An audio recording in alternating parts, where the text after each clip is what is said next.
Okay, I think we better start now. Okay. Okay. From last week we stopped here on page on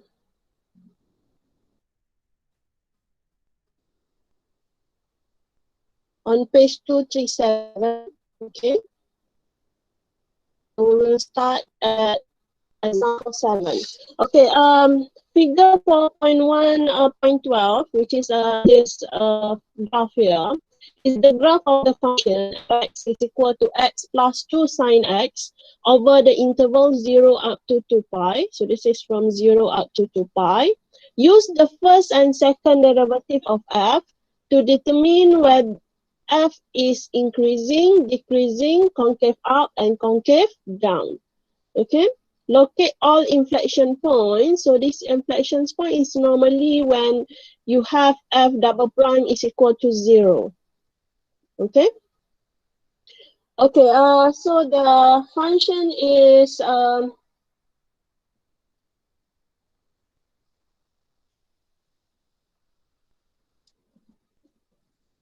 x plus 2 sine x. Okay.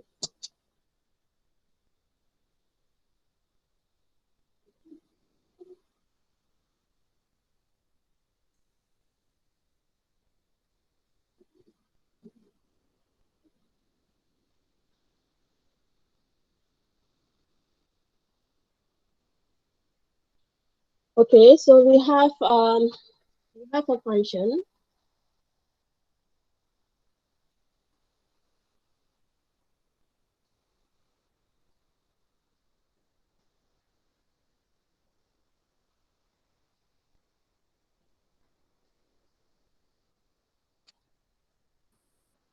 It is fx is equal to x plus 2 sine x. Okay.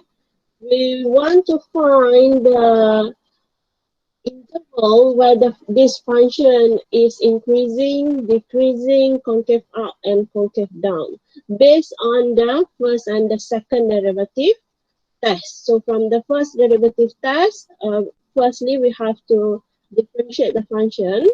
Okay, so differentiate this, we get 1 plus 2 cos x. Okay. Then in order to find the interval for the first derivative test, you have to let f prime of x is equal to 0, which is 1 plus 2 cos x is equal to 0. So it means that 2 cos x is equal to negative 1. Okay. And cos x is equal to negative 1/2. So what will be the x? So the x will be cos of negative 1/2. Now, can you please check with the calculator what is the value for x here? Okay. Cos x is equal to negative 1/2.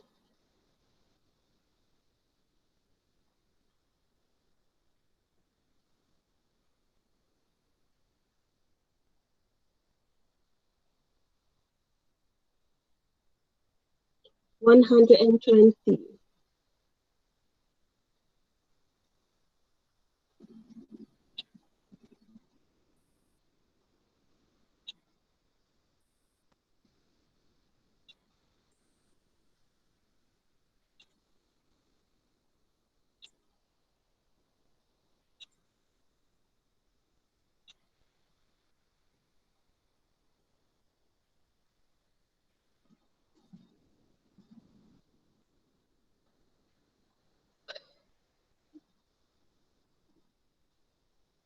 120. Is it the only answer?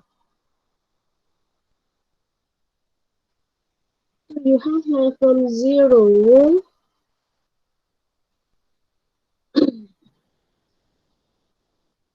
This is the graph of cos. Okay. This is the graph of cos from 0 up to 2 pi. So you have cos of x is equal to negative 1/2. So this is from negative 1 up to 1. So there should be two answers. One is here, negative 0.5. So this is negative 0.5. Another one should be here. So this is 2 pi, and here will be pi.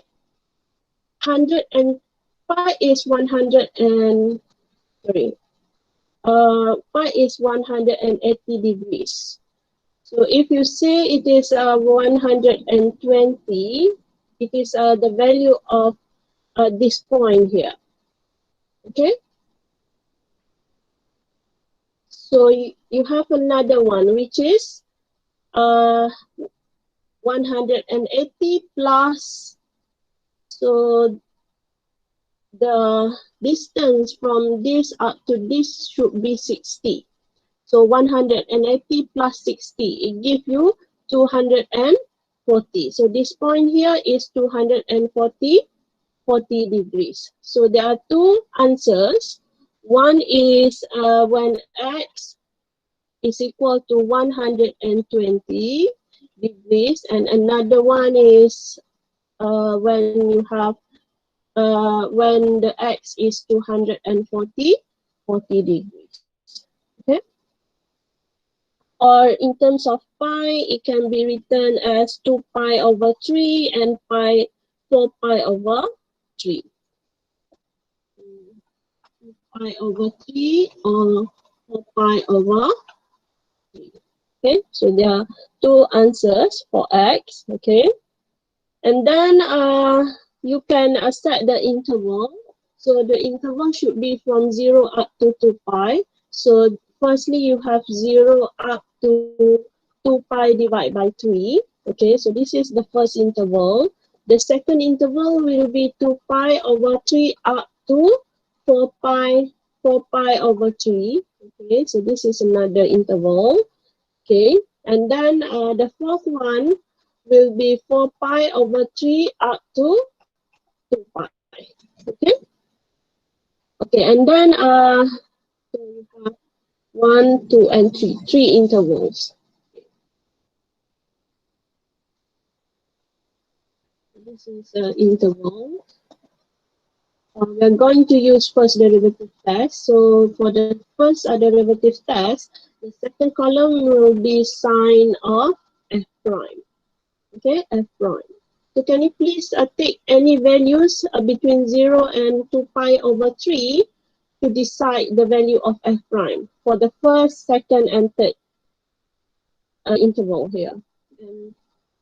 And let me know. Okay. So the third column will be behavior. Behavior of f.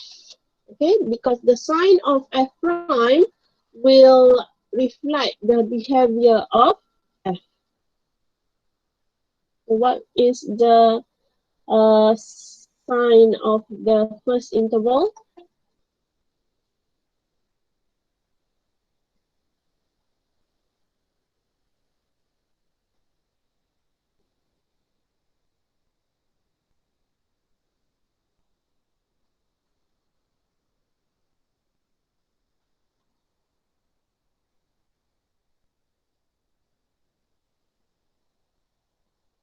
Sign of f prime for the first interval.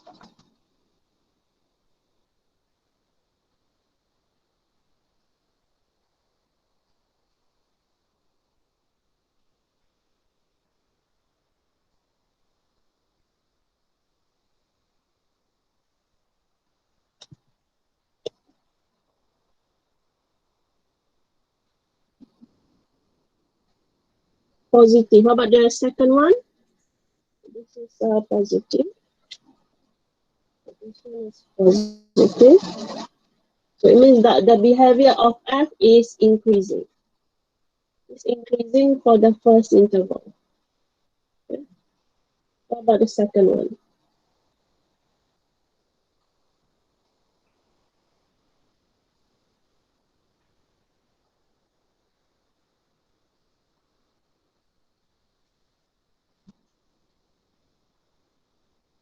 Yeah, so negative for the second, negative for the second. So behavior of F will be decreasing. Okay. And then for the third one,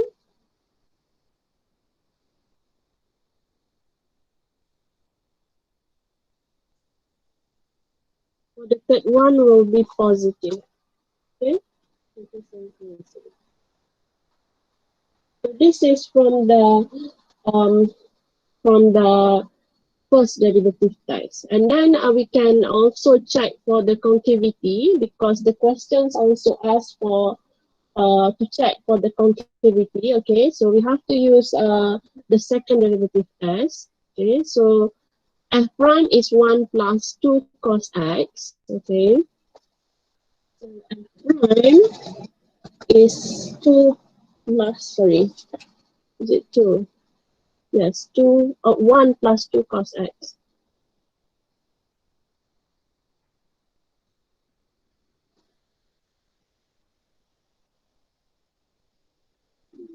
1 1 plus 2 cos x, okay. F double prime will be, you differentiate this, you get negative 2 sine x. And you let F double prime to be equal to 0 so that we can find the inflection point, if there are any, okay. And we want to make we want to decide the intervals for the second derivative test. So we got sine x is equal to 0. Okay, so the graph of sine x will look something like this. Okay, so this is the graph for sine x.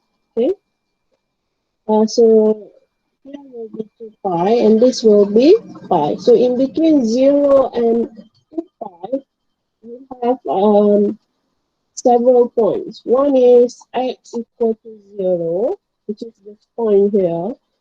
Another point is when x is equal to pi, and the last one will be x equal to 2 pi. Okay.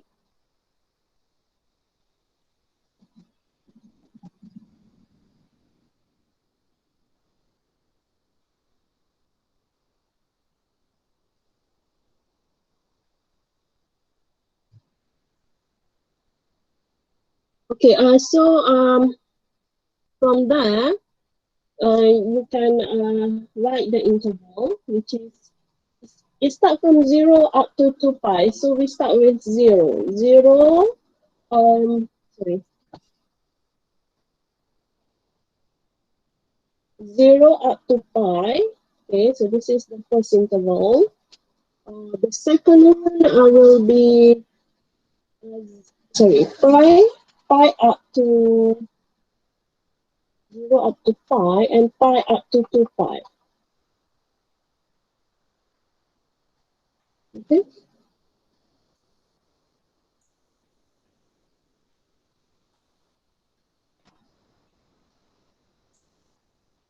pi up to 2 pi. Okay, so the the next column here, so this is intervals. The next column will be the sign of f double prime. Okay, so you can test with any points in between 0 and pi and let me know what's the sign of this f double prime here.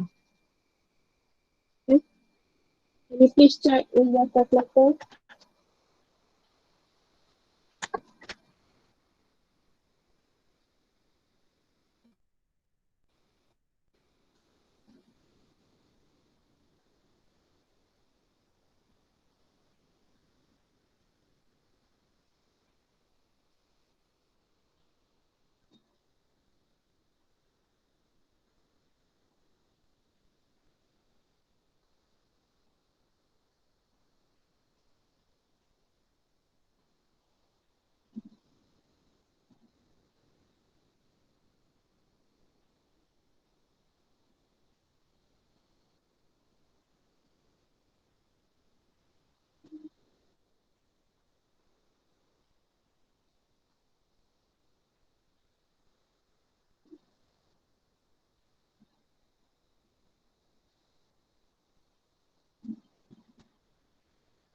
Okay, so the first interval,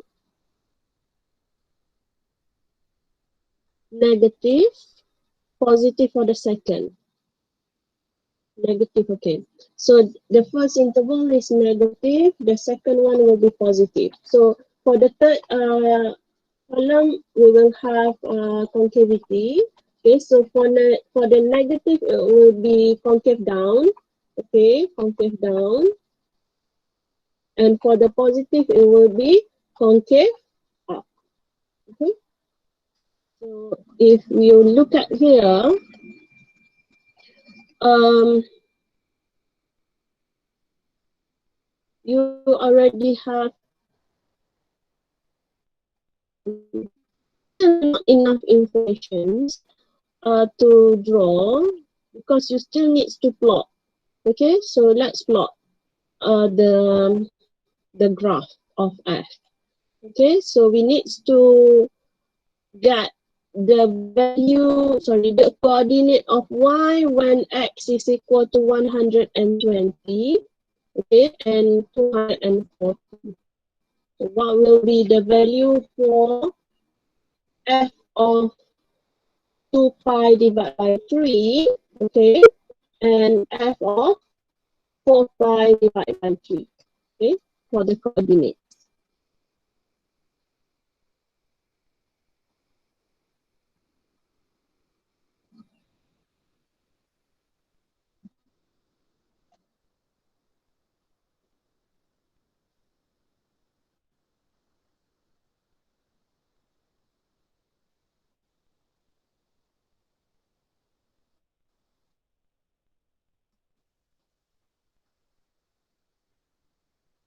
Can you please calculate me these two values? Okay.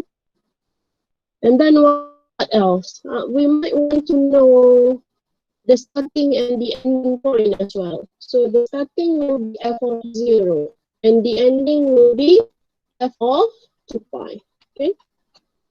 So we also need these two values. Okay. There are four values that we might be interested with. Okay. So can you please check the values for all these four?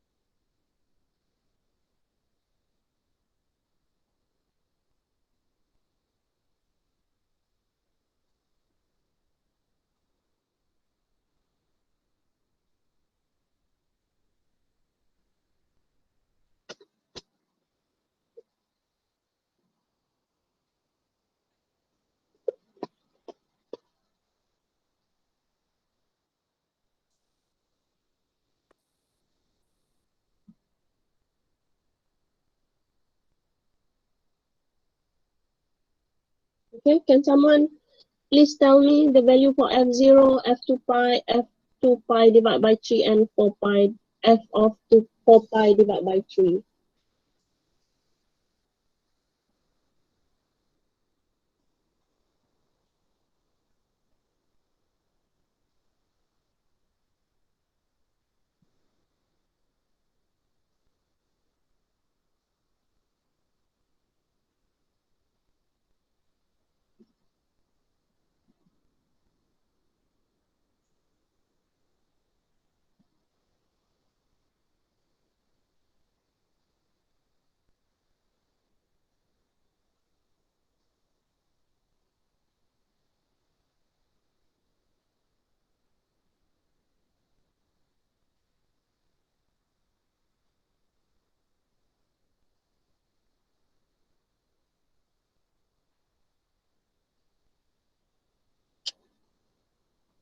Anyone? Anyone wants to help me to get the value of this 4? Come on, someone please help me.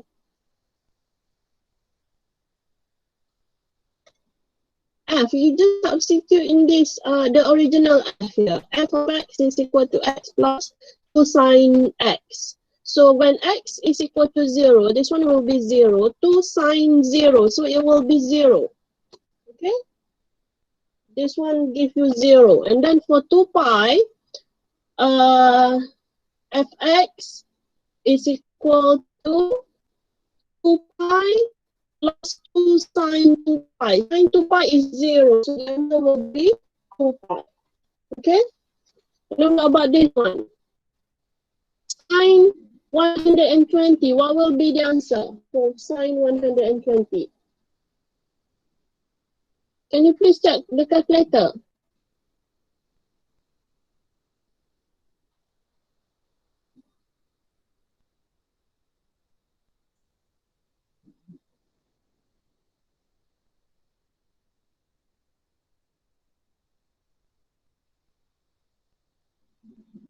Do you have the calculator with you or not?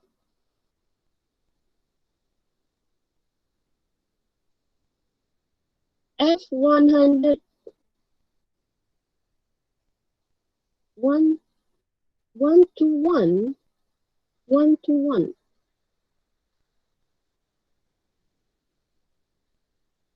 It is not possible for you to get this answer. 1 to 1. How do you get that?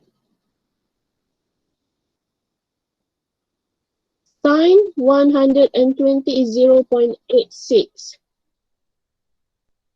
Okay?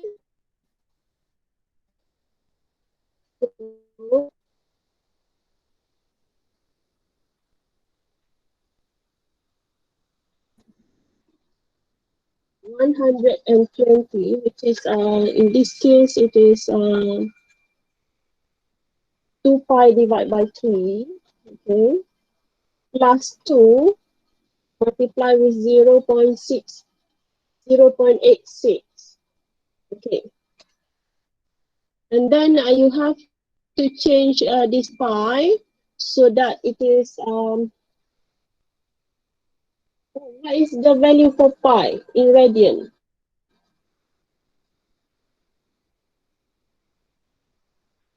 3.14 something, is it? I don't have a calculator with me. Okay, can you please simplify this so that you can get exact number?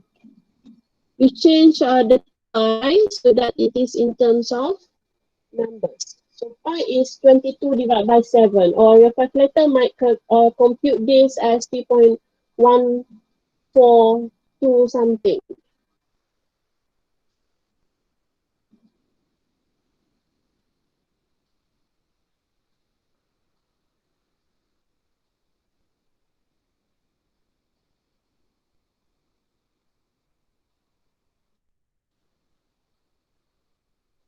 2.167, 2.167.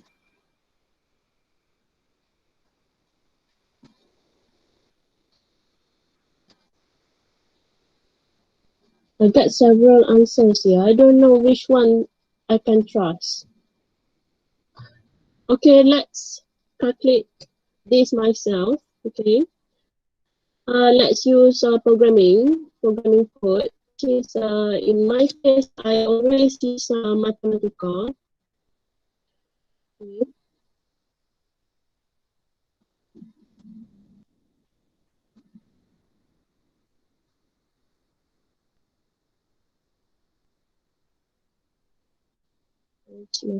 Mathematica. Okay.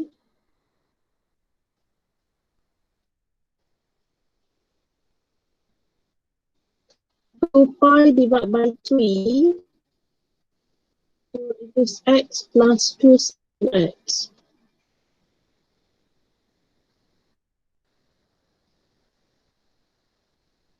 I don't know how you can get various answers. Okay, also f is x is f is x plus 2 sine x. Okay.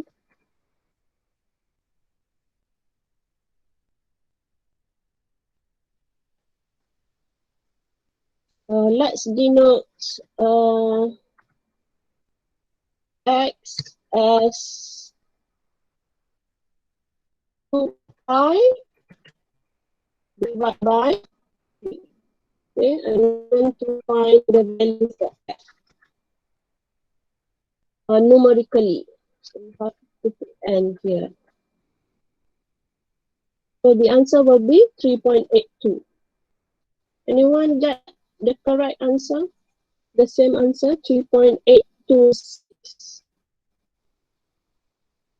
So this is the answer. Okay? 3.826. This one is 3.826. And for x equal to 4 pi divided by 3, okay,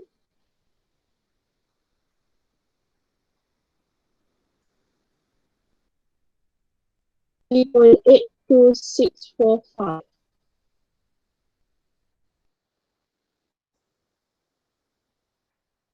Okay, sorry, 2.456. 2.456. 2.4567. So this one is 2.4567. Okay, so then we can plot. Okay, so plotting this, you have x and y coordinates. Okay, and then for x equal to 0, the f will be 0. So you plot here, and then we have several intervals. The first one 0 up to divided by 3. Let's say have to pi divided by 3 over here, and then the third point will be 2 pi divided by 3. Okay, so 4 pi divided by 3, and the last point will be 2 pi. Okay, so for 2 pi divided by 3, the coordinates of y will be 3.826. Okay, so let's say you have here 1, 2, 3, 4, 5. Okay, so 3.6 is somewhere here. And then for x equal to 4 pi divided by 3, it is the coordinates of y will be 2.4, which is over here.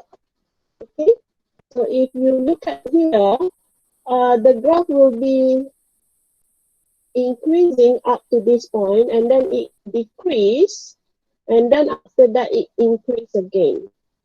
Up to when it is 2 pi, the answer will be 2 pi. 2 multiply with 3.1 something, it should be around 6 something. Okay, so this is the graph. Okay, if you look at our first table, the sign is positive, which is increasing for the first interval, and then it decrease for the second one, and then it increase again. Okay, with the second derivative test, the derivative for the first one from 0 up to pi, so pi should be somewhere here in between 2 pi divided by 3 and 4 pi divided by 3. Okay, so the first interval will be concave down up to here, and then it concave up from this point pi up to 2 pi. So it's tally with our result obtained from the first and the second derivative. Okay, so that is how you do the graphing based on the first and the second derivative test. So I hope by now it is already clear on how to graph a function f. Okay, by determining the derivative of f and the second derivative of f. So any question? Anyone want to ask any question? Okay, so if there is no question, then let's proceed. Okay, next one. Find the inflection points, if any, for function f(x) equal to x to the power of 4. Okay, so for inflection point, it usually happens when f double prime is equal to 0, but it is not necessarily always happens when f double prime equal to 0. Okay, let's check.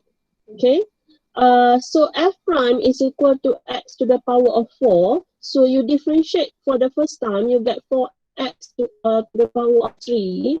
Okay, you differentiate for the second time, you get f double prime equal to 12x squared. Okay.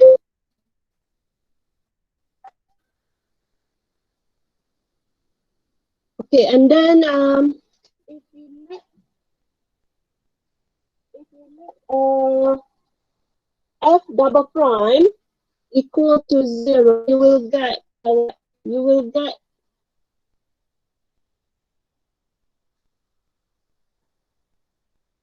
if you let this equal to 0, you get x equal to 0. But you cannot say that x equal to 0 is automatically equal to the this x equal to 0 is the inflection point. Because for the inflection points, the concavity must change for the interval before and for the interval after this point. So let's check. So if we check for the interval before x equal to 0, which is for any point negative infinity up to 0, okay, and for the interval 0 up to plus infinity, you will notice that the concavity is always up. Okay, so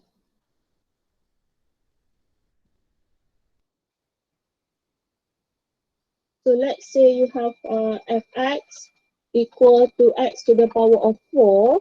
Okay, f prime of x is equal to 3x to the power of 4. 4x to the power of 3, and f double prime is equal to 12x to the power of 2. And you let this equal to 0. So it means that your x is equal to 0. And then after you get this point, you want to decide the interval, which is negative infinity up to 0. Okay, and the 0 up to positive infinity. Okay, so these are the two intervals. And then you decide on the sign. Sign of, since this is second derivative test, okay, for the inflection points, you check for the second derivative test. So this is the sign of f double prime.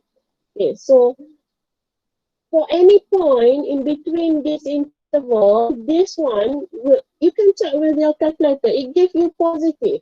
Sign of f double prime for any numbers between negative infinity up to 0, give you positive value. And for the second interval as well, it gives you positive. So for the concavity, this one is concave up, this one is concave up as well. So there is no change for the interval before x equal to 0 and after, for the interval after x equal to 0. There is no change. If there is change, then the x equal to 0 will be inflection point. In this case, the interval before is also concave up, the interval after is also concave up. So both is concaving up. So x equal to 0 is not an inflection point. Okay? There is no change in concavity. So there is no inflection points at x equal to 0 even though f double prime is equal to 0. Okay? Okay, let's look at example 9. Example 9, I think this is just application. Let's keep that. Okay, now let's go to the relative extrema and growing polynomial. Okay, relative maxima and minima. By definition, before we look at the definition, let's look at this graph here. So you have here relative minima and it's the highest mountain. This is the relative maxima and this is the deepest peak. So when we say relative, it's like not neighborhood. It is so some books use neighborhood actually. The neighborhood terms. Relative is the one which has family connection with you, right?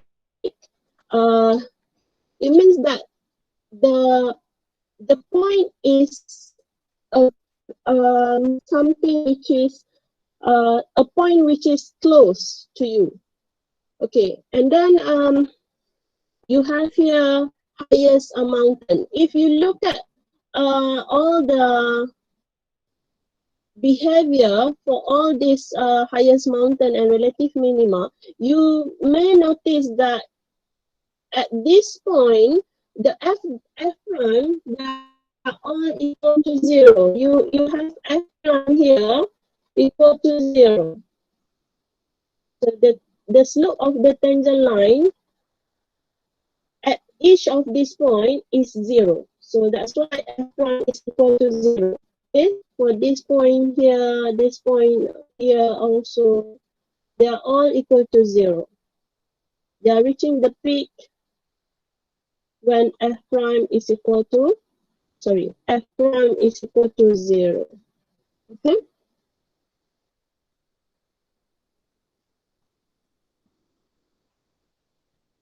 And then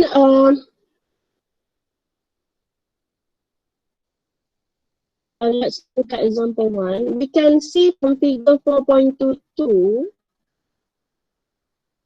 this one, x squared has relative minimum at x equal to 0 but no relative maxima. For this function here, so this function is quadratic function, y is equal to x squared. We note that it has a relative minima here when f prime is equal to 0, but there is no relative maxima. Okay, and for this graph, for the second graph, x cube has no relative extrema. Extrema is either minimum or maximum. So extrema means either one. Either minimum, this one should be equal. Minimum or maximum. Okay, so for this graph, there is no relative maximum and there is no relative relative minimum. Okay, so this one is not a minimum or maximum. This is inflection point. Why I said this one is inflection point? Because you know that the interval before it is concave down and the interval after this point here is concave up. This point here is inflection point. Okay, let's look at the third graph. So the third graph, x cubed minus 3x plus 3 has a relative maximum at x equal to -1 and relative minima at x equal to 1. Okay? So this is the relative minima. Okay, it's also happened at f prime equal to 0, and this is when it has a relative maximum. Okay, f prime is equal to 0. So if you notice, this is called relative maxima, but it is not the maximum for the graph. The maximum of the graph is not over here. Even this one is even for this point here, it has bigger values or larger values compared to this one, but it is called relative maxima because among its neighborhood, this is the highest one amongst its neighborhood. Okay, and this one for the fourth graph, you have this point here as relative maxima. Okay, f prime is equal to 0. Okay, so this point here is relative minima. So this point here also we have f prime equal to 0, and this is relative minima as well. F prime is equal to 0. So you have two relative minima. So this is the lowest point amongst its neighborhood. This is the lowest point amongst its neighborhood and also amongst all the points in the graph. So this is not only relative minima but also absolute minima. For this point, it is called absolute minima and relative minima. But for this point, it is just relative minima. Okay, this one, we have here relative maxima, this relative maxima, and this is relative minima. Sorry, maxima. And this one, you have relative minima, and this is relative minima. For all this point, the f prime, they are all equal to 0. Okay, I hope it is clear. You have two terms here. One is relative, another one is absolute. For the absolute, it covers the whole domain. Like this one, this is the absolute minima. Okay. Okay. Next one.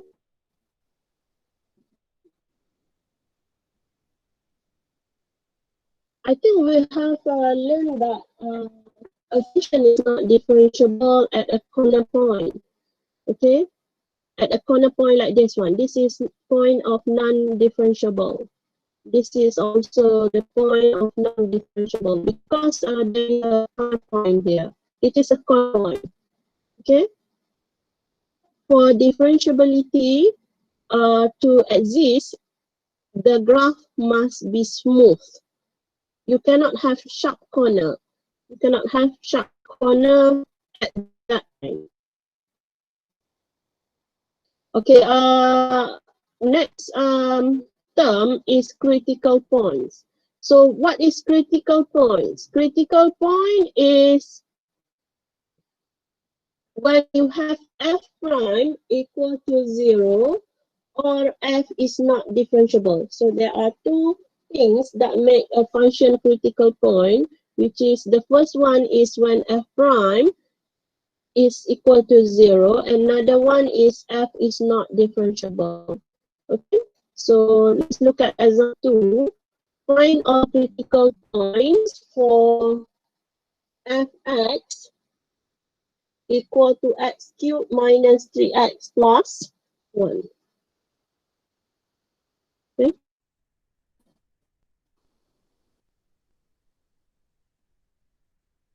So fx is equal to x cubed minus 3x plus 1. Okay, so you differentiate these ones. You get 3x squared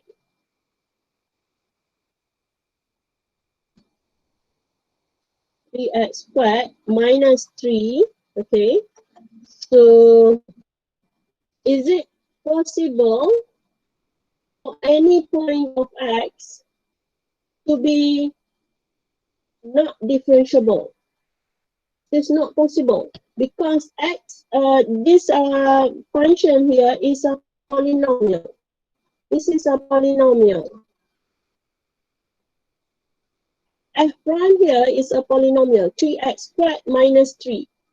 This is in terms of polynomial of order 2. So for polynomial, the function is always differentiable. So we don't have we don't have the second criteria here when we say that f is not differentiable at x. But for the second one, for the first one, we can find x when f prime is equal to 0. We can let f prime of x equal to 0 and find the value for x. Okay, so f prime equal to 0, it gives you 3x squared minus 3.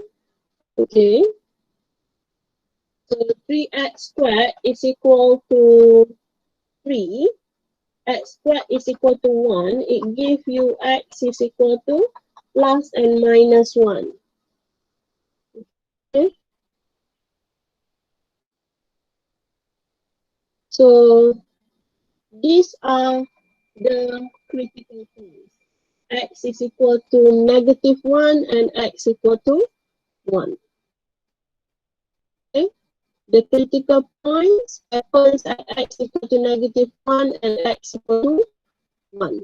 And it's consistent, it's tally with this graph. So you have here the relative maximum, and this is when x is equal to 1, it is a relative minimum.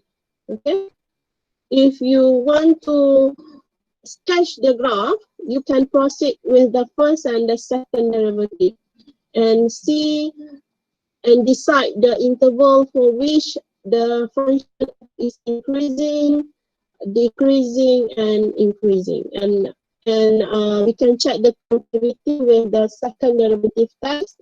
And if you check, you will notice that this one is concave down, and then for the second interval, which is somewhere here up to infinity, it will be concave up. Okay. Okay. Next one, example 3. Find all critical point of f equal to 3x to the power of 5 over 3 minus 15x to the power of 2 divided by 3. And then after you differentiate, you get this one. So this is not a polynomial. If you look at this function here, it is not a polynomial. It is in terms of rational function. So for this point, is it possible? Okay. Okay. Firstly, in order you can let f prime equal to 0. If this one is equal to 0, the x will be what? It will be x equal to 2. So this is one critical point that you can have. Another point is when f prime is not defined. F is not differentiable. F is not differentiable means that f prime is not defined. Okay, it's the same meaning. So is it possible for f prime is not defined? It won't be defined if x to the power of 1/3 is equal to 0, isn't it?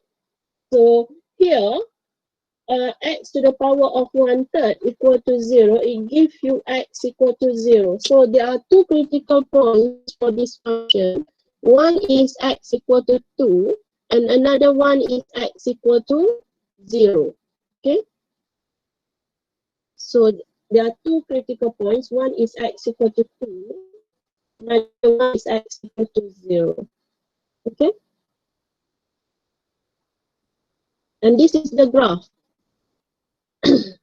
So one is x equal to 2, so it is over here. This is the relative minimum. Okay, and another one is x equal to 0. X equal to 0 is over here. It is not differentiable. The function f is not differentiable because you see that it has a corner point. It has a corner point at this point, x equal to 0. So there are two critical points, x equal to 0 and x equal to. Okay. So any question? Anyone want to ask any question? Can I proceed? Okay. I will proceed now. Okay, first derivative test.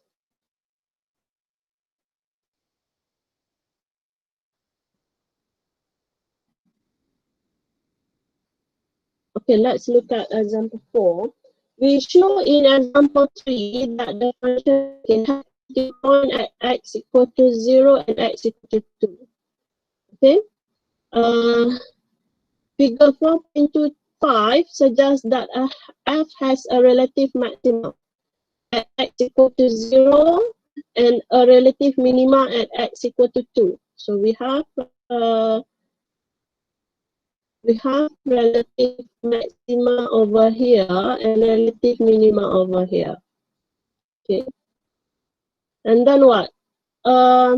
Confirm this by using first derivative test. Okay, so we have differentiate the f before and get this one. Okay. And after that, you decide the interval.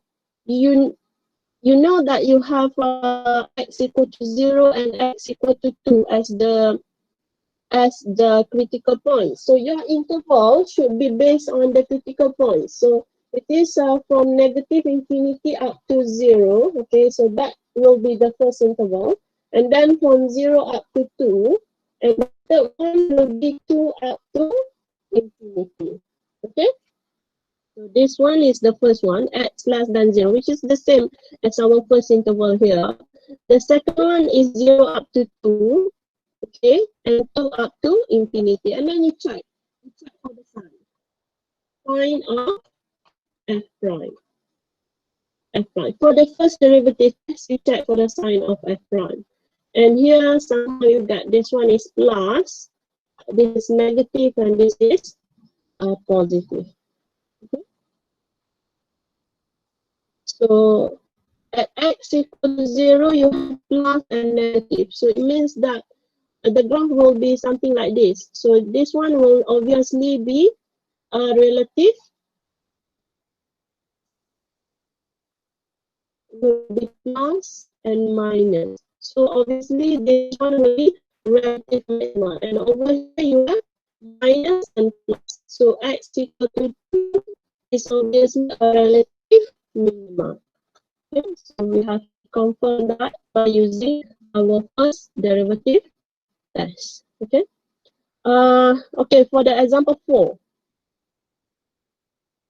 we have settled that. Okay, and then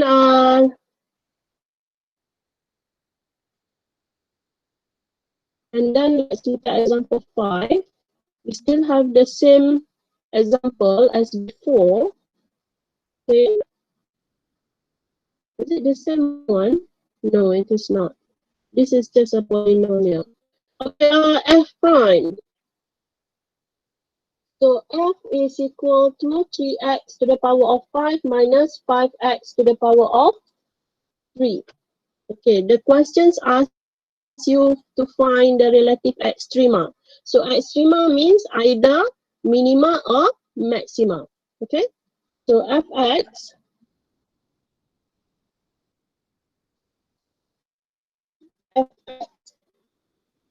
here for this example is equal to 3x to the power of 5 minus 5x to the power of 3. And then you differentiate. You differentiate this, you get 15x to the power of 4 minus 15x squared. Okay, and this is just a polynomial. In order to find the critical points, it is either that f prime is equal to 0 or the point where f is failed to be defined.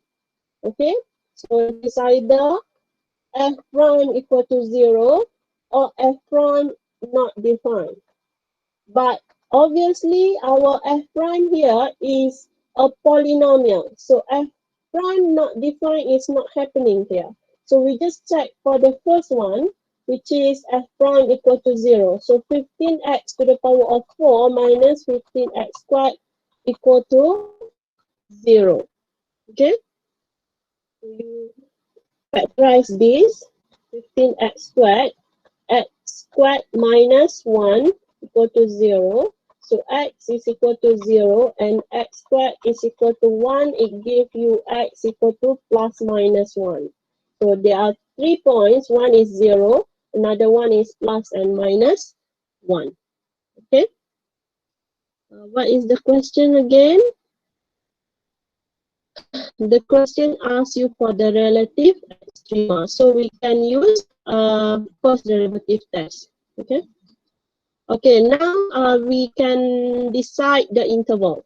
Okay, for the first interval, it will be negative infinity up to negative 1. Up to negative 1. And then the second one will be negative 1 up to 0. Okay. The third one will be 0 up to 1. Okay. The fourth interval will be 1 up to infinity. Okay. So these are intervals. And then you decide the sign of f prime. Okay. The third column will be behavior. Behavior of f. Okay. Can you please check for me? Sign of f prime. Is it positive or negative? I just want to know the sign.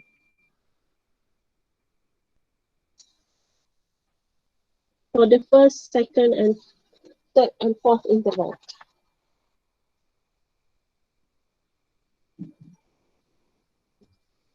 I will give you 5 minutes.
Yeah?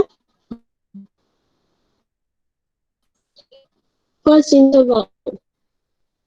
First and last positive, second and third negative.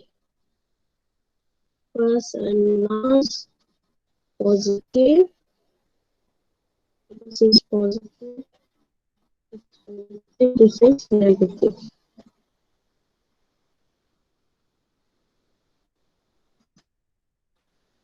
Okay, it means that this one is increasing, increasing, this is decreasing, this is decreasing, and this is increasing.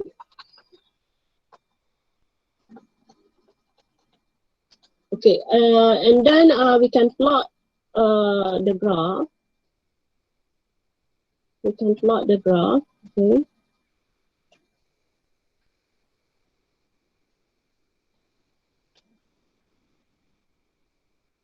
So in order to plot, we have to find the value of f at the critical point.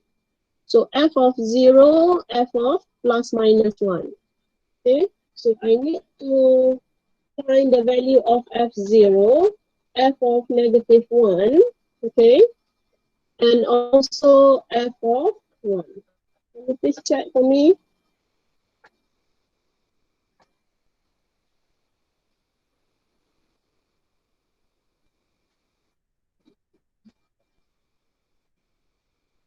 F of 0.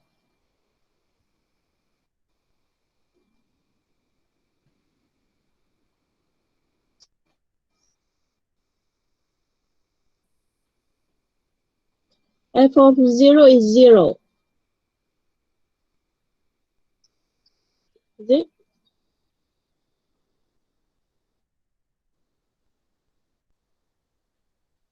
Okay, so f of 0 is 0, f of negative 1,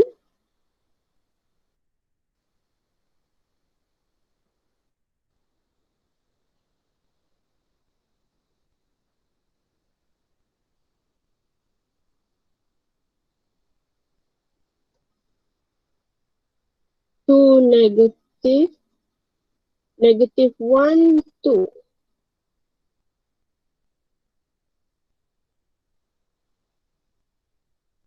So this is 2 and this is negative 2. Okay, now let's plot. Okay,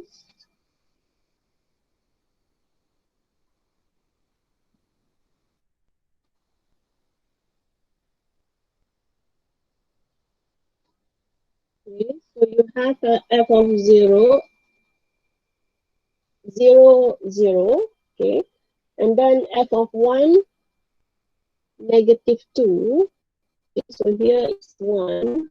Another point is negative 1. So for 1, it is negative 2. And for negative 1, it is positive 2. Okay. And then if you look at the interval, it is negative infinity up to negative 1, it is increasing. Okay. So it's come from down up to this point and then it decrease. Okay. Decrease. And then somehow this point here will be inflection point because this is decreasing and then it decrease again. It decrease again.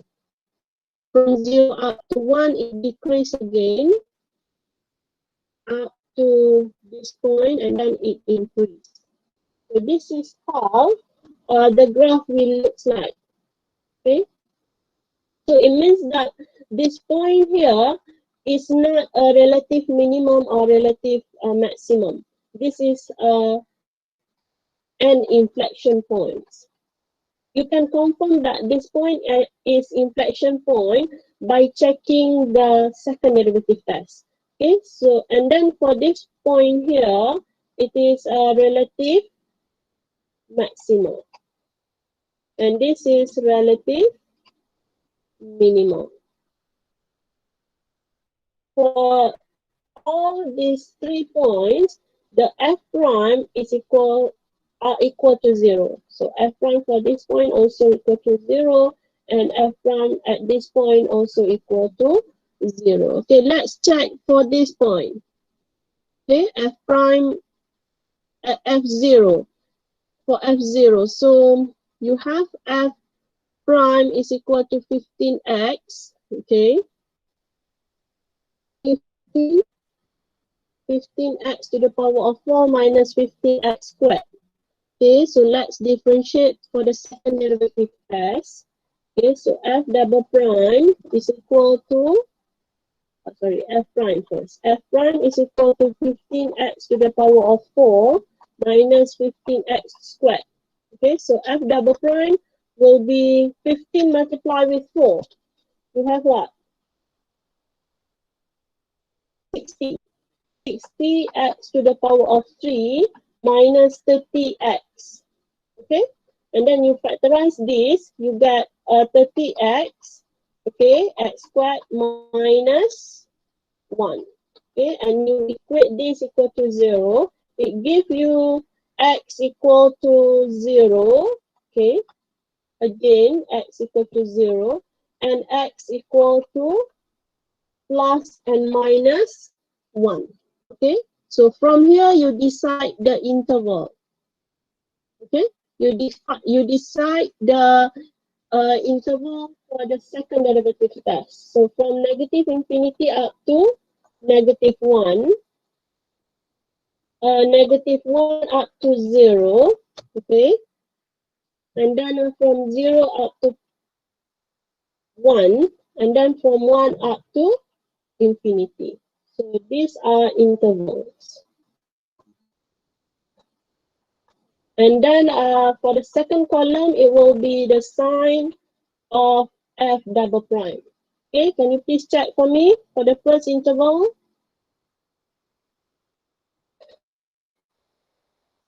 We want to confirm that in between these two, the concavity won't change. Okay, for these two interval, the concavity won't change. If this is concave up, that will change, sorry, because this is inflection. If it is inflection, so if this is concave up, this one will be concave down. If this is concave down, this one will concave up. So that makes the point x equal to 0 is inflection point. Okay, so can you please check for the sign of f double prime for me?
The sign for the first interval, what is it? Positive. Okay, positive. The second one,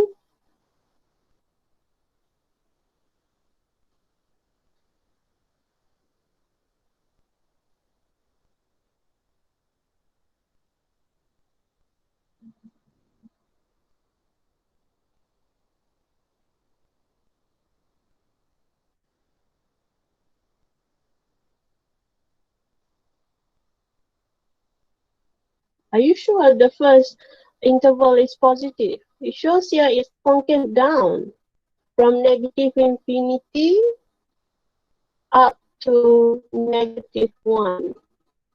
Concave down. It should be negative. Can you please check again?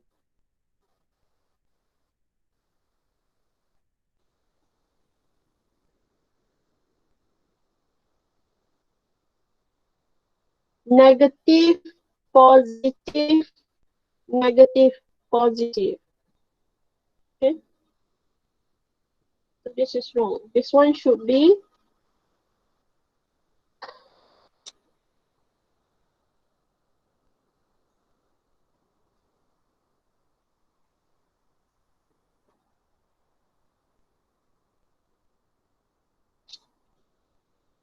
negative,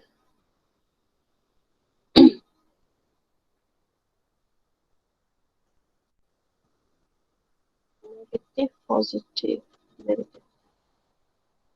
So negative, positive, negative, positive, positive.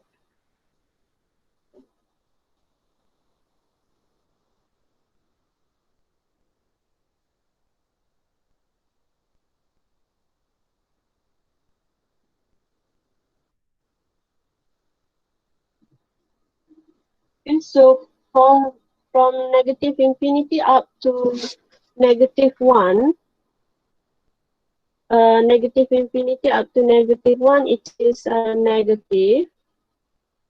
Negative 1 up to 0, it is positive. And then 0 up to 1, it is negative. And then 1 up to infinity, it is positive. So if you look at here, negative infinity up to negative 1. Okay, negative infinity up to negative 1, it is negative. And then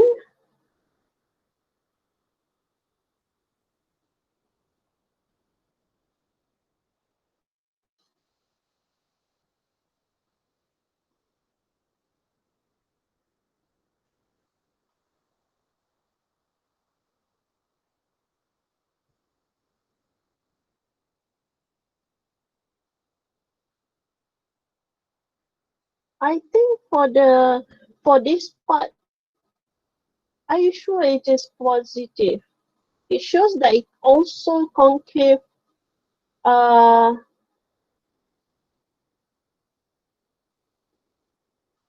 it's concave downwards. -1 up to 0.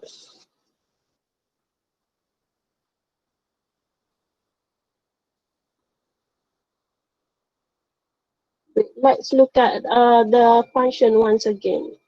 So this is the function for f double prime. Okay, so 30x 2x squared.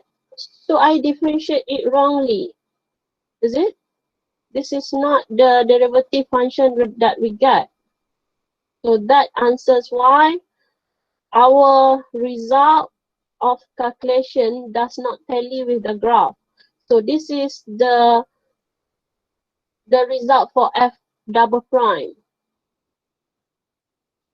2x squared minus 1. 2x squared minus 1. 2x squared minus 1. So we should have 2 here. So this one should be 2. 2x squared minus 1. So here will be x equal to 0. What about this part here? So it will be 1/2. 1/2, not 1, but 1/2. X squared is equal to 1. Sorry, this is wrong. It should be what? X squared is equal to 1/2. 1/2. It gives you x equal to, x equal to square root of 1/2 plus minus. Square root of 1/2 plus minus. So your interval here should be negative infinity up to negative square root of 1/2. Okay. And then negative of square root of 1/2 up to 0. 0 up to 1 plus 1/2, and then square root of 1/2 up to infinity. Can you please check the sign again for me?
Negative, positive.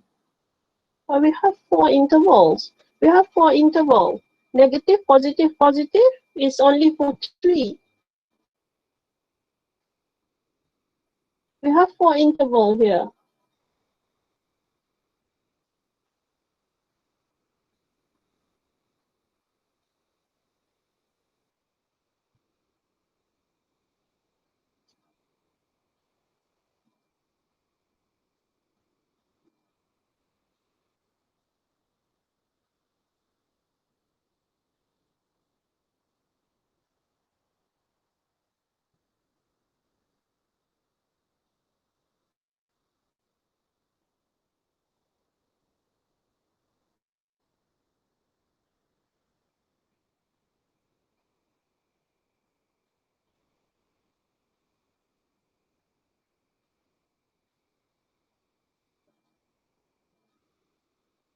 Can you give me the sign for all the 4 intervals? These 4 intervals here.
Okay, so negative, negative,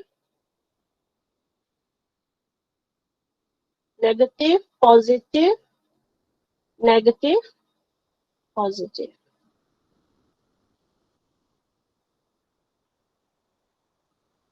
Negative. So here should be this is wrong. Should be what? Negative square root of 1/2. This is negative square root of 1/2. This is square root of 1/2, and this is square root of 1/2. Okay, so negative infinity up to the negative of square root 1/2 will be done, and then from negative square root of 1/2 up to 0. If you note, this graph is concaving. Okay, it's concaving start from this point here up to this point 0. And then from 0 up to 1/2, square root of 1/2, which might be around here. Okay, you can check your calculator what is the exact value for this, but I'm sure it is between 0 and 1. Okay, it is negative, give you negative. So this is concave down, and then from square root of 1/2 up to infinity, it is concave up. So it's tally with what we have uh, for the graph. What we have draw for the graph. The value for the second derivative test here, it is tally with this graph here. Okay, and then what else? The questions also just want to find the relative extrema. Okay. The relative maxima will be at -1, and then we will have relative minima over here, and this is neither relative minima or relative maxima because it is an inflection point. Why it is inflection point? Because the concavity change, okay, from positive to negative. Okay, so it means that x equal to 0 is inflection point. Okay, because concavity change over here. Okay, if you look at x equal to -1, the interval before it and the interval after it, the concavity doesn't change. It always remains it remains concave down. Okay, it also happens when x equal to 0 here. It is always concave up before and after. But for x equal to 0, before it is concave up and after it is concave down. So that's make x equal to 0 as an inflection point. Okay, so I hope it is clear. Okay, next one is example 7.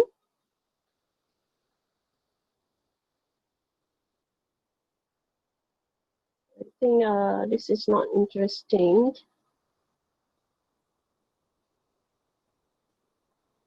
Let's look at example 8. Identify the location of the intercept. Intercept means x-intercept or y-intercept. If it is x-intercept, the y will be 0. For x-intercept, y will be 0. For x-intercept, for x-intercept, y is equal to 0. For y-intercept, the x will be 0. Okay? Relative extrema is normally happens when the f prime is equal to 0. And then for the inflection, when the concavity change from positive to negative or negative to positive. Okay? Okay, let's do for example 8. So you have x cubed minus x plus 2. So x cubed to fx is equal to x cubed what is it again? 3x plus 2 minus 3x. Okay, minus 3x plus 2. Okay, so firstly, we want to find the critical points. For the critical points, you have to differentiate. Okay, so for the critical point, it is either when f prime is equal to 0 and for f is not differentiable. It means that f prime is not defined. But here it is just a polynomial. So there is no points when the f prime is not defined. So f prime is equal to 3x squared minus 3. Okay. So there is no points. It is defined everywhere. Okay. Unless it is rational function, then you have to consider the denominator. Okay. 3x squared minus 3 equal to 0. Okay. So 3x squared equal to 3. It gives you x squared equal to 1 or x equal to plus minus 1. Okay. And then what? And then you decide the interval. Okay, interval negative infinity up to negative 1. Negative 1 up to 1. Okay, up to 1, and then 1 up to infinity. Okay, so these are the three intervals that you consider. And then this is for the first derivative test. So you have to find the sign of f prime. Okay. Graphing is not so difficult as long as you know the flow on how to do the first and the second derivative test. Okay, sign of f prime. Okay, so let's check for the sign of f prime. Okay, can you please provide me the sign of f prime for all these three intervals? Okay, and for the third column will be behavior. Behavior of f.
Okay.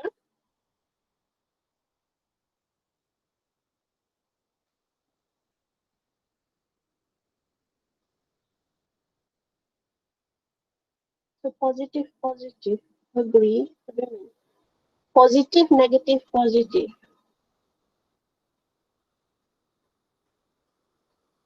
Positive, negative, positive. So behavior, this one is increasing. This is decreasing. And this is increasing. Okay, okay now that is first derivative test. Okay, now let's look at the second derivative test. 3x squared minus 3. So f prime is 3x squared minus 3. So f double prime will be 6x. Okay. You let this equal to 0. It gives you x is equal to 0. Okay, so the interval will be negative infinity up to 0 and 0 up to infinity. Okay, so the intervals, and then here you have the sign of f double prime, and then obviously for the third column for the second derivative test will be the concavity.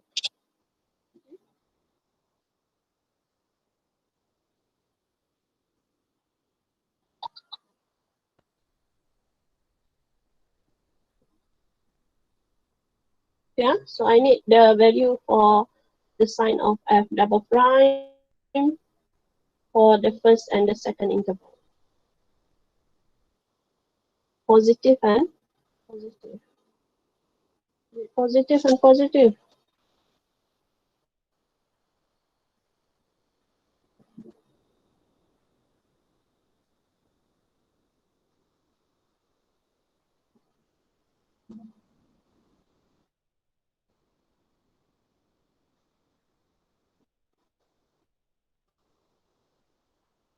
Should be negative and positive. Should be negative and positive.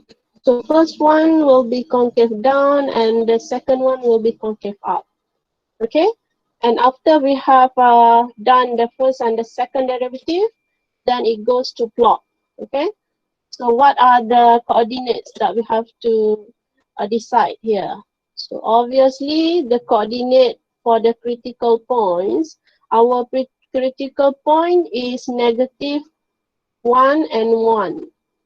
Okay, so we want to find f of negative 1, f of 1, as well as f of 0. So this might be the inflection point. So we want to find f of 0 as well. Okay, so we need to find these three values. Okay, plot.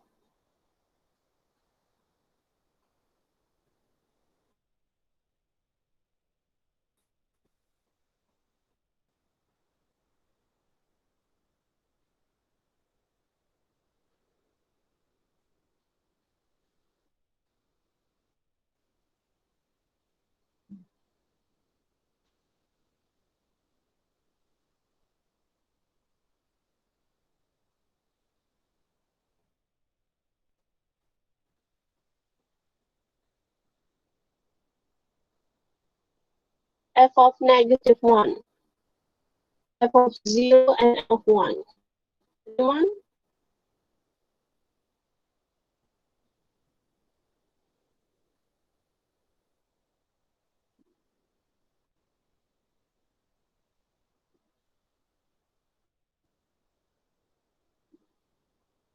4, 0, and 2.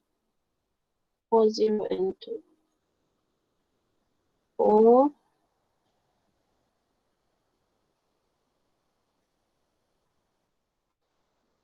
0, and 2. Okay. So this is 0, and this is. Okay, okay, now let's plot. Let's try to plot. Okay. So you have here f of 0, which is 2. So this is 2. And then f of 1 is 0. Okay. F of 1 is 0. Okay. And then you have f of negative 1 is equal to 4. So this is 1. This is negative 1.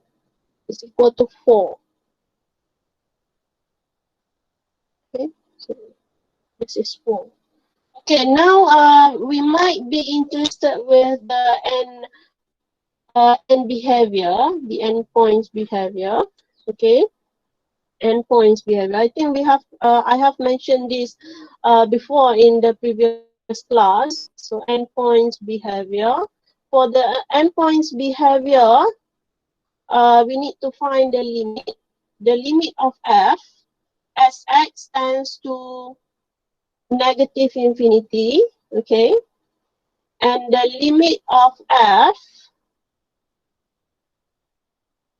as x tends to plus infinity. So what is our f here? Our f is x to the power of 3 minus 3x plus 2.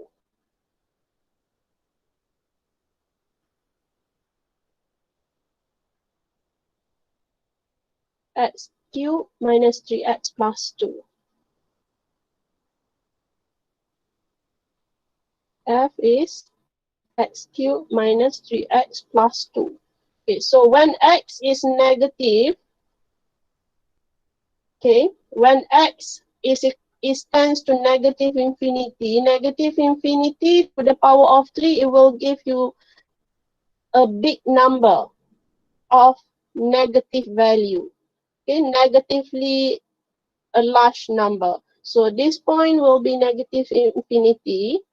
So for the second one, limit of f as x tends to plus infinity, this one will give you plus infinity. So these are the endpoints behavior. Okay. So if it starts from below and x tends to negative infinity, that is below, it starts from negative infinity and it goes up to this point. Okay.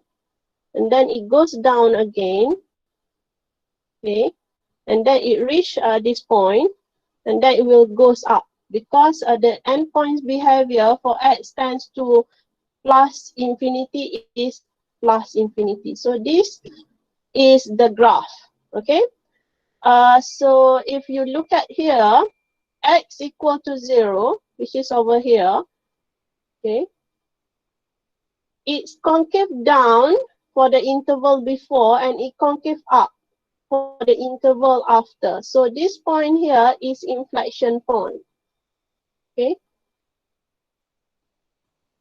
And this is relative minimum.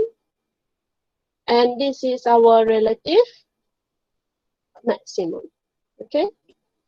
That's it for example. Example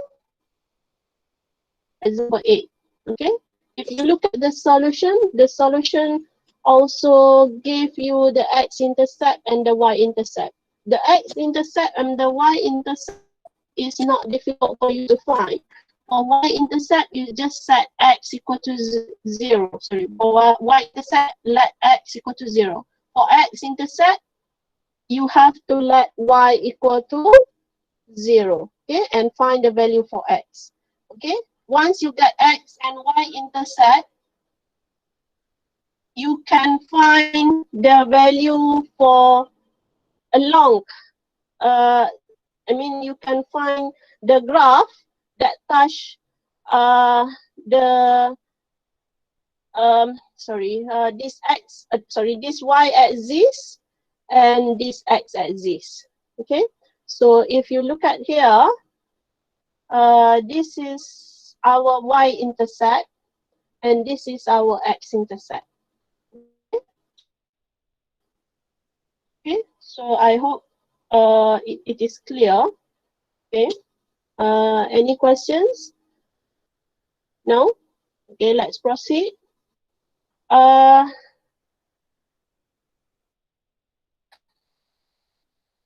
Let's proceed. Rational functions. So rational functions is a bit different because when you differentiate, it might give you problems in different settings. So there might be some points where f fail to be differentiable. Okay, because derivative of rational function might be a rational function as well. Okay, okay, properties of graph that we might want to check. First, we can check that the graph is symmetry, and then like before, you can check for x-intercept and the y-intercept, and then you want to find the relative extrema. So this is based on the first derivative test, and del interval of increase and decrease. This is embedded from the first derivative. Asymptotes is you have two asymptotes here. The vertical asymptotes and horizontal asymptotes. Horizontal asymptotes. For vertical asymptotes, it is normally deals with the what we call it denominator. So this one is normally deal with denominator, and for horizontal asymptote, this is for the endpoints behavior. We will look at this later. Okay, endpoints behavior. Okay, and then inflection points, obviously this is from the second derivative, okay, f double prime. And then concavity, this is from the second derivative, and then behavior. Behavior, this is behavior at infinity. Endpoints behavior, I mean. Okay, let's look at the example. Okay. So y is equal to 2x squared minus 8 divided by x squared minus 16. So this is a rational function. If you want to differentiate, you will have to use quotient rule. Okay, you will have to use quotient rule in order to differentiate. Okay, I'm sure you have learned that before. Okay, and then let's do it.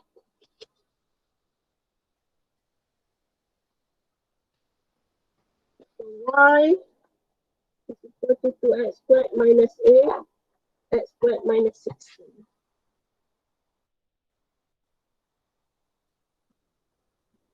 Fx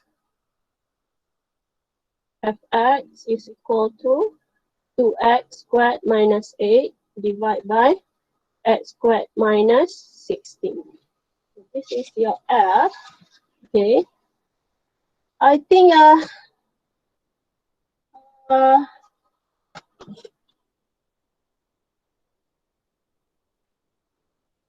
let's just copy the first and the second derivative. This is the first derivative. But you have to do it by your own. It can be done by quotient rule. 48x squared minus 16 squared. F prime F prime is equal to 48x divided by x squared minus 16 squared. Okay, firstly, you want to find the critical points. Okay. Critical point, as I said before, it is either when you have f. Why do you need to find the critical points? Is because you want to decide the interval. Okay, in the very first examples, you normally just you normally decide the interval based on f prime equal to 0. But that is not the only possible case for the interval. In order to decide the interval, you have to look at the points where f failed to be differentiable as well. Okay. In other words, f prime is not defined at that point. Okay. So for this case here, somehow the denominator is equal to x squared minus 16 to the power of 2. So it means that there is point where f prime is not defined. Okay, which is when x squared minus 16 squared is equal to 0. Okay.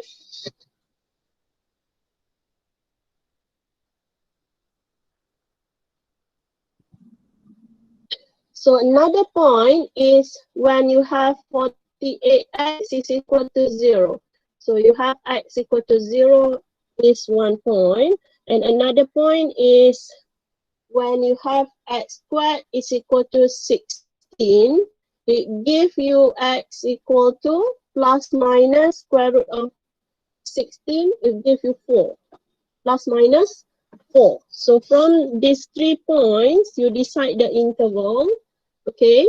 So negative infinity up to negative 4, negative 4 up to 0, 0 up to 4, and then 4 up to infinity. Okay. And then you decide the sign of f prime.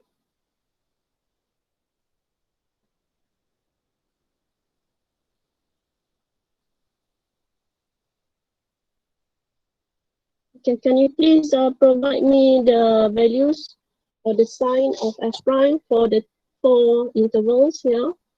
This is to decide the behavior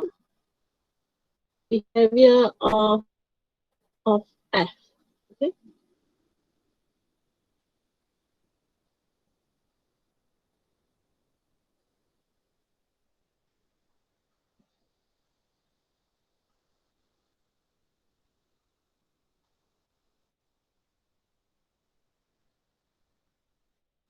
What is the sign of f prime?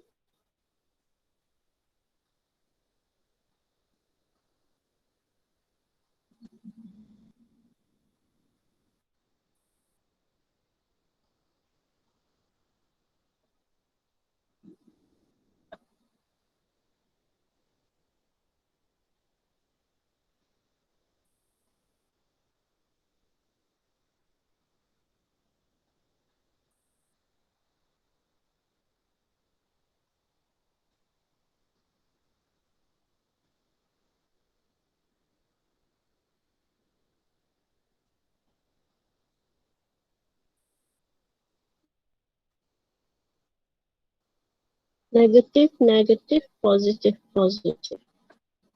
This is negative, negative, positive, positive. So decrease, decrease, decrease, increase, and increase. Okay. Okay, and then so that's settled for the first derivative test. Okay. And then we might want to find the x-intercept and the y-intercept. Okay. The f is this one, 2x squared minus 8 divided by x squared minus 16. Okay. F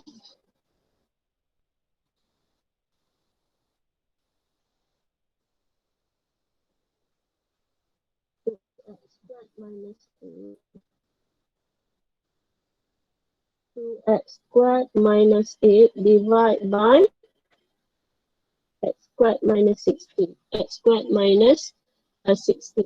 For the x-intercept, you let y equal to 0. Okay. So it means that this point, this function here, you let this equal to 0. Okay. So it means that you have 2x squared minus 8 equal to 0. 2x squared minus 8 equal to 0. 2x squared equal to 8. So x squared is equal to 4. X is equal to plus minus 2. Okay, so that is the x-intercept. Okay. And then you have y-intercept. Y-intercept is when you let x equal to 0. X equal to 0. It means that you find f of 0. You substitute x equal to 0 in this function here. So you will have what? Negative 8 divided by negative 16. It gives you 1/2. Okay, the answer will be 1/2.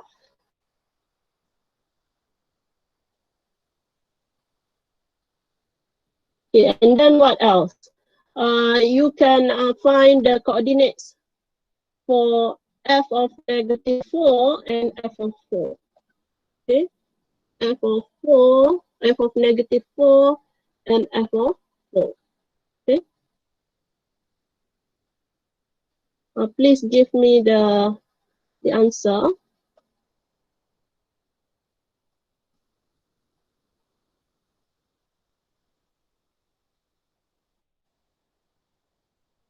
F of 4.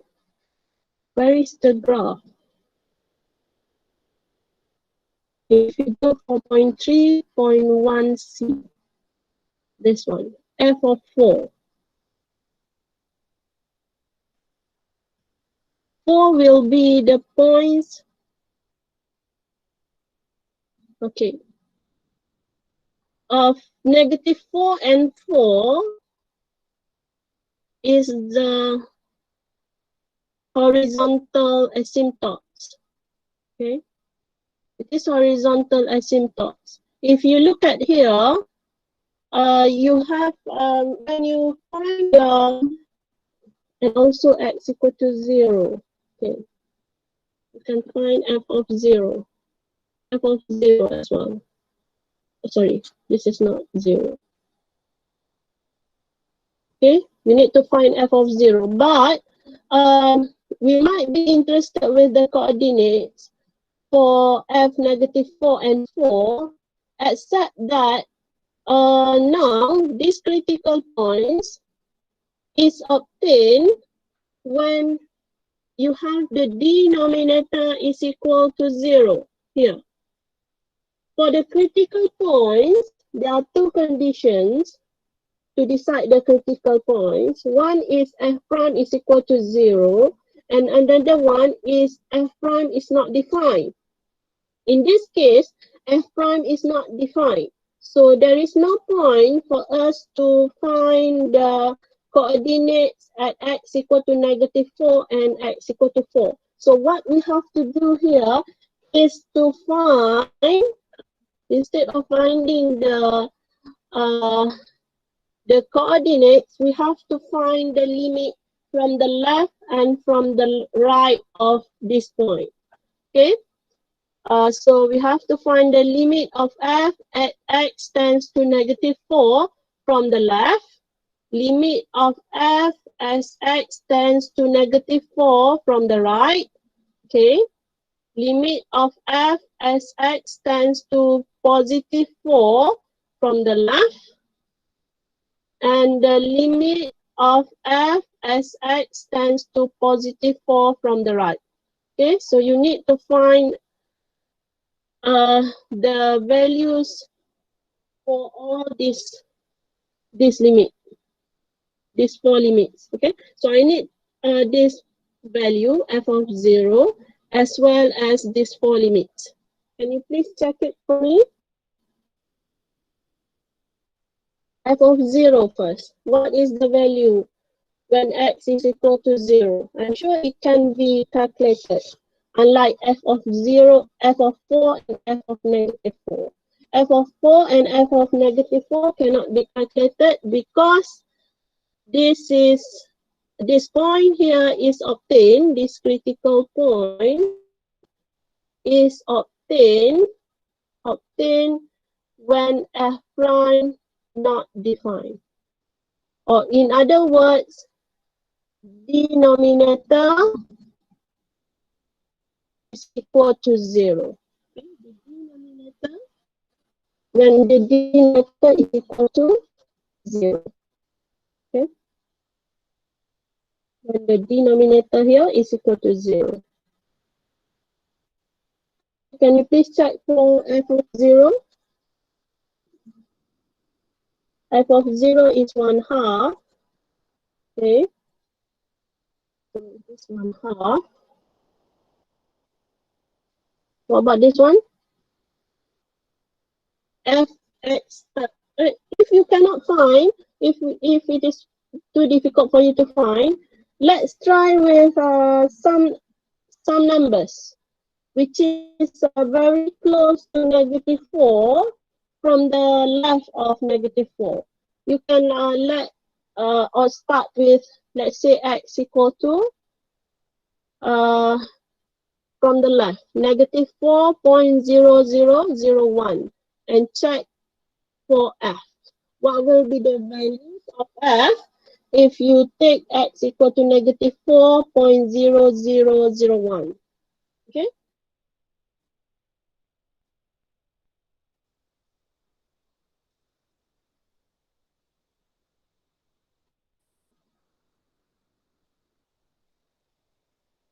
And for this one here, you can let x equal to negative 4 from the right.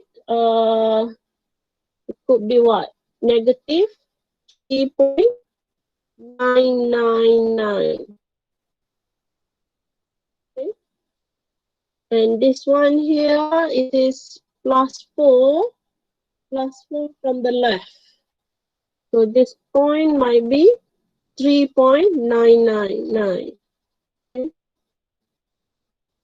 And this one,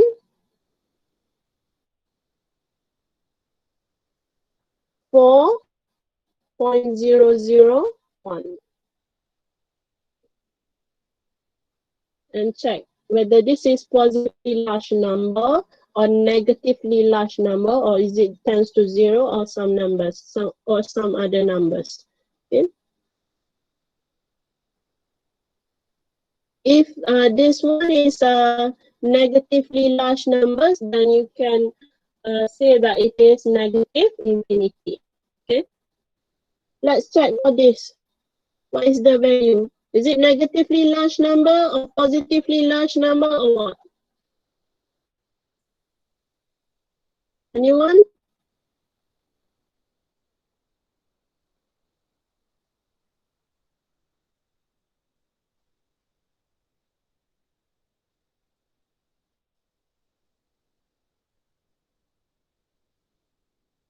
What is the value here?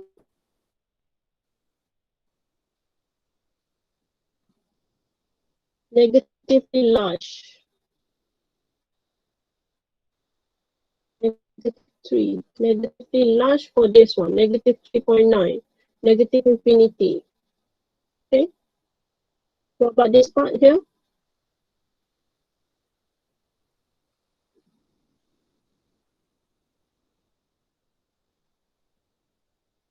Negative 4.001.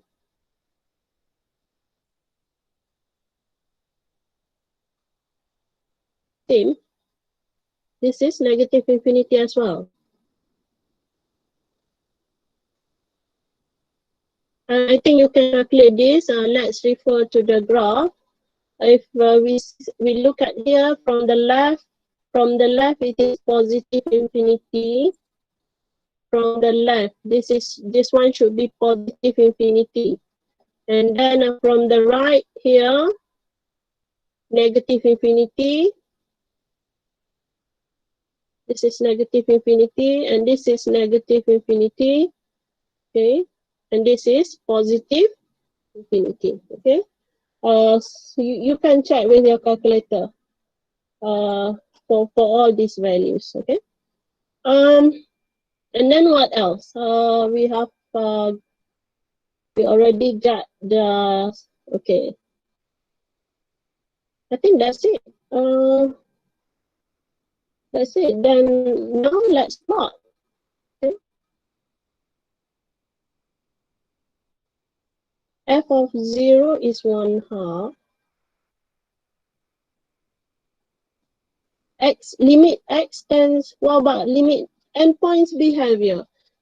I think we still have to find the limit at the limit of f at infinity. So x tends to negative infinity. So this is called endpoints behavior.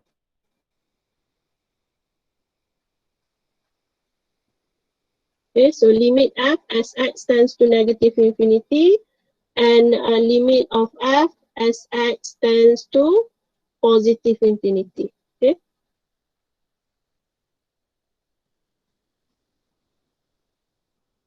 So this is the function f. Okay. If you substitute infinity here, you will get what? Infinity over infinity. You can find, you can get the values by using L'Hopital rule. Okay. 2x squared minus 8. you differentiate, if you substitute, you get infinity over infinity. So 2x squared divided by 8. Okay, let's write it here. 2x squared minus 8. Minus 8 divided by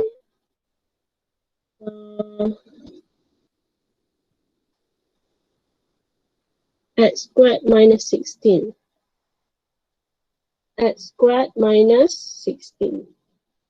Okay, and then if you substitute, you will get infinity over infinity. Then you use L'Hopital rule.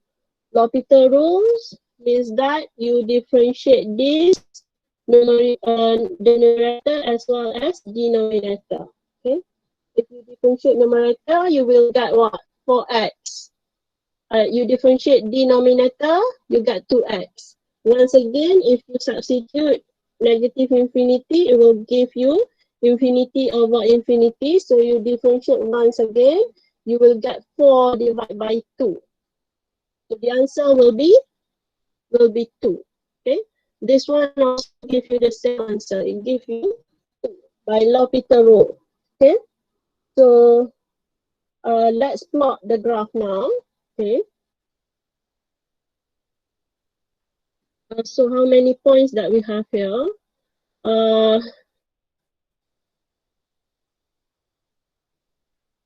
Wait, y-intercept f of 0 is equal to 1/2. Okay, so here you have 1/2. Okay, 1 point. And then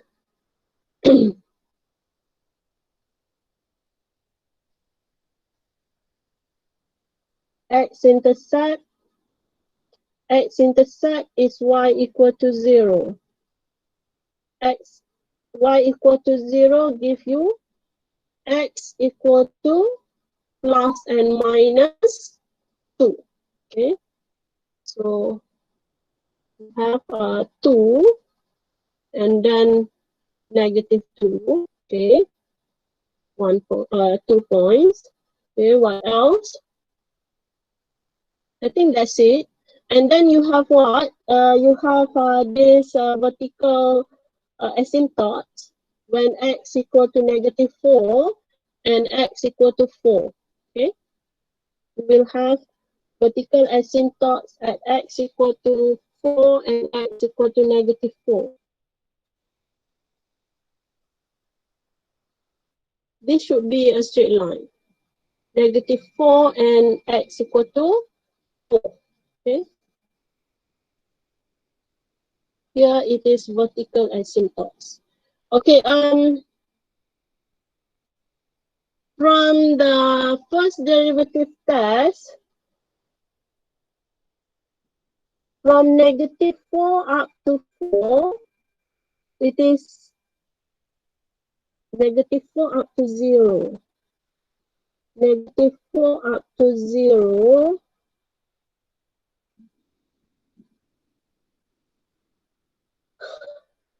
Negative 4 up to 0. It is, I think this is not correct. Can you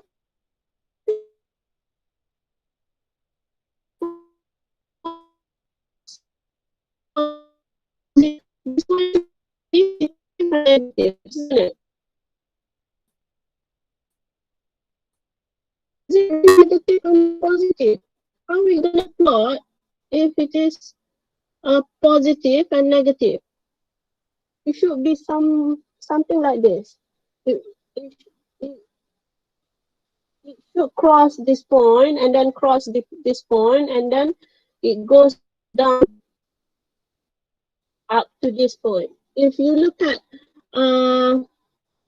the first derivative test from negative 4 up to 0, it should be increasing. Negative 4 up to 0, it should be increasing. So this one should be positive. This one should be positive. And from 0 up to 4, it should be negative. So this one should be decreasing. Okay. And then this sign is given by one of you, so I'm not sure. I'm sure it is not correct, okay? But it's better if you can check at home. Okay, okay, and then if you look at the vertical asymptotes, okay, x tends to -4 from the left, okay, we want to check for this point here, -4 from the right and +4 from the left. -4 from the right part here and +4 from the right. Okay, sorry, from the left. Both goes down. So it means that it should be -infinity and -infinity, and it is tally with our result. Our result says this value here is -infinity and this is -infinity. Okay, now we are up to validate for this part here and the fourth one. Okay, it says that the limit of f as x tends to -4 from the left is equal to +infinity. So it means that here it must be goes to +infinity, and this part here also must be from +infinity. Okay, and then we know that it has endpoints behavior, which is as x tends to negative and positive infinity, the f will be +2. Okay, so if this is 1/2, so you have a point here which is 2, and this point here is actually the horizontal asymptotes. Okay, horizontal asymptotes is the graph, a line which the graph won't touch. Okay, but it will be close enough to the graph, but it won't touch the graph. Okay, so this graph for the interval from 4 up to infinity, it is decreasing. So let's check. From 4 up to infinity, it is decreasing. So this is wrong as well. It should be decreasing. And then from -infinity up to -4. -infinity up to -4 should be increasing. This one should be increasing. This is wrong. Okay.